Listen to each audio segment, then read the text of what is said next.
देखिए आज मेरी भाभी आज गाना गाने जा रही है। देखिए दोस्तों, लाइक कीजिए, सब्सक्राइब कीजिए। देखिए हम लोग कहाँ से कितने मेहनत कर रहे हैं। मेरे भाभी को जरूर सपोर्ट कीजिएगा दोस्तों। Bye by.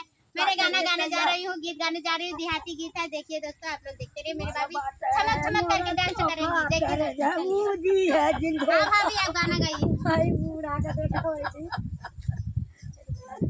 हम तबाई ने नुआ का बतिया हो, हरे बतिया हो,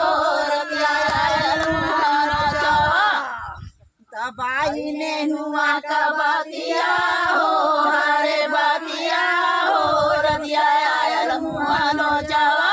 हम तबाई ने नुआ का बतिया हो, हरे बतिया हो, रतिया आयल मुहानो जावा।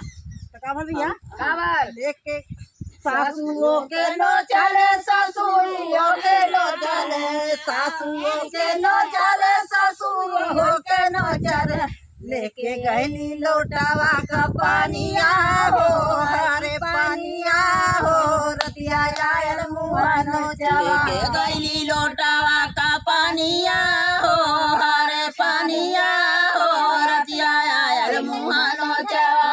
हम तबाही नेनुआ का बतिया हो, हरे बतिया हो, रतिया आयल मुहानो जावा। हम तबाही नेनुआ का बतिया हो, हरे बतिया हो, रतिया आयल मुहानो जावा। जेठाओं के नो चले, जेठानियों के नो चले, जेठाओं के नो चले, जेठानियों के नो चले, लेके गैली लोटावा का पानिया हो, हरे पानिया हो, रतिया आयल मुहानो जावा। लेके गैली लोटावा का पानिया हो, हरे पानिया हो, रतिया आयल मुहानो जावा।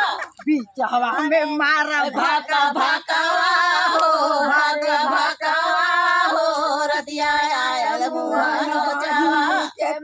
धूपा धूपावा हो, धूपा धूपावा, जब से आयल तबाई ने नुआ का बतिया हो, हरे बतिया हो, रतिया आयल मुहानो जावा।